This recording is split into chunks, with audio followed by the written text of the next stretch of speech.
सभी को प्रणाम। जय सिया राम। एक लंबे अंतराल के बाद समाधानम की यात्रा आरंभ हो रही है। समाधानम के सत्र नंबर 53 में आप सभी का एक बार पुनः एक अंतराल के बाद स्वागत। और हम लोग आज से एक नई यात्रा शुरू करने चल रहे हैं आपके प्रश्नों के साथ। आज की यात्रा शुरू करें, आपके प्रश्नों को लें, उसके पहले एक छोटा सा श्लोक उपनिषद से मैं आपको सुनाना चाहता हूँ। इसमें लिखा है, कलिहि शयानो भवति संजिहानस्तु द्वापरः उत्तिष्ठंस त्रेता भवति कृतं संपद्यते चरंश्चरवेति। इसका हिंदी अर्थ ये है कि जो सो रहा है मनुष्य, जो सोने वाला है, वो मानो कलयुग में रहता है। जो अंगड़ाई लेने वाला मनुष्य है मानो द्वापर में पहुंच जाता है। जो उठकर खड़ा हुआ व्यक्ति है मानो त्रेता में आ जाता है। और जो आशा उत्साह से भरकर अपने निश्चित मार्ग पर चलने लगता है वो व्यक्ति मानो सतयुग में पहुंच जाता है। मेरी प्रार्थना इस श्लोक के साथ ये है कि हम लोग अगर सतयुग में हमेशा निवास करना चाहते हैं तो उठें, उत्तिष्ठ जागृत, उठो जागो और आशा उत्साह के साथ भर करके अपने लक्ष्य की ओर आगे बढ़ो। ये सतयुग की वास्तविक परिभाषा है। हम सतयुग में निवास करें, ये हमारी प्रार्थना है।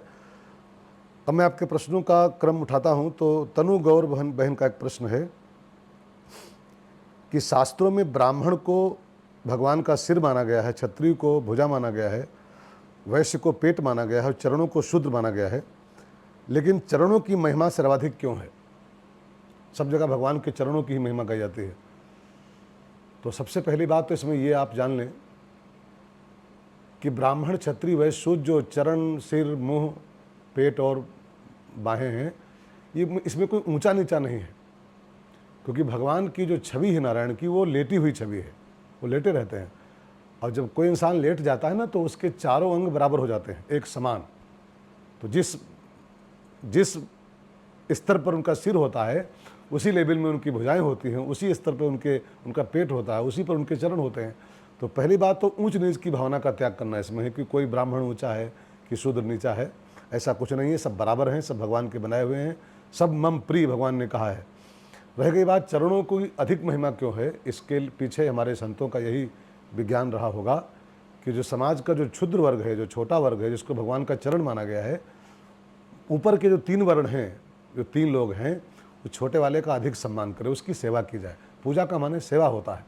तो छोटे वर्ण की अगर सेवा हम सब करना शुरू कर देंगे तो उसकी जो हीन भावना है वो खत्म हो जाएगी और उनको भी इस बात का एहसास होगा कि हमारा सम्मान समाज में हो रहा है। तो चरणों की अधिक सेवा की जाए, इसका अर्थ ही है कि समाज का जो छोटा वर्ग है उसको हम सब मिल करके सम्मान दें, उसको भी अपने बराबर का दर्जा दें।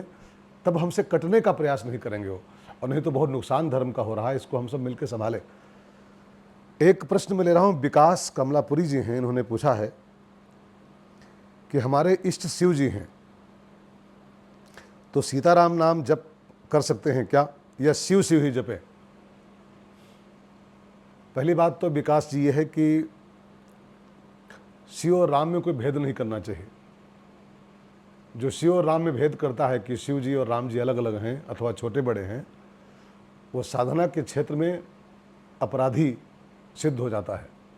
इसलिए शिव और राम को अलग करना ही पहली बात गुनाह है धर्म क्षेत्र का। दोनों एक ही चीज़ का नाम है। भगवान राम ने रामायण में कहा है, शंकर प्रिय मम द्रोही और शिव द्रोही मम दास, सो नर करहि कल्प भर घोर नरक में बास। जो शंकर जी को मानेगा और हमारा द्रोह मानेगा, अथवा हमको प्रेम करेगा और शंकर जी को नहीं मानेगा, वो नारकी व्यक्ति बन जाएगा। इसलिए शंकर और राम एक ही हैं। दूसरी बात, आपका जो प्रश्न है कि क्या शिव जी इष्ट होने के बाद भी क्या सीताराम का नाम जप सकते हैं?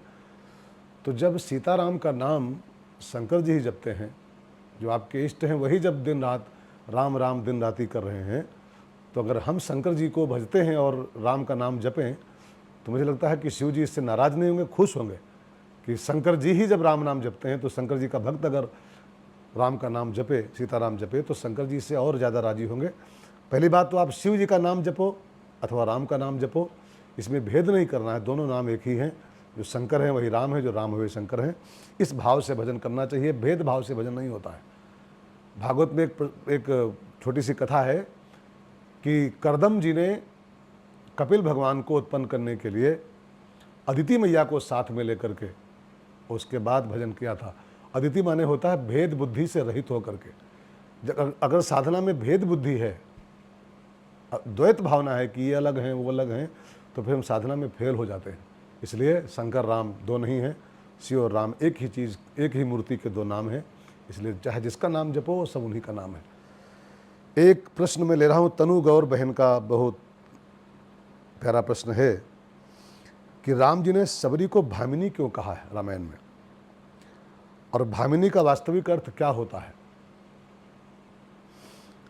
तो ध्यान दें, भामिनी का अर्थ होता है सुंदर और युवा स्त्री। भामिनी शब्द जहाँ प्रयोग होता है, सुंदर और युवा स्त्री का नाम भामिनी होता है। अब इस अर्थ के अनुसार सबरी पर दोनों बातें लागू नहीं होती हैं। न वो युवा है, युवा कहाँ है, तो जर्जर बुजुर्ग है सबरी माता, लेकिन फिर भी राम जी ने उसको भामिनी कहा है। तो इसके पीछे विज्ञान ये है कि सबरी भक्ति युक्त है, भक्तिमयी है सबरी मैया, और भक्ति हमेशा सुंदर ही रहती है और भक्ति हमेशा युवा ही रहती है। इसलिए भगवान ने उसको भामिनी शब्द का प्रयोग किया है। भक्ति जो करता है वो कभी वृद्ध नहीं होता है, भक्ति जो करता है कभी कुरूप नहीं होता, हमेशा सुंदर रहता है। भगवान हनुमान जी जब सीता मैया की खोज किए और भक्ति की जब प्राप्ति किया उन्होंने, तब भक्ति माता ने उनको वरदान दिया है, अजर अमर गुणनिधि सुत होहु।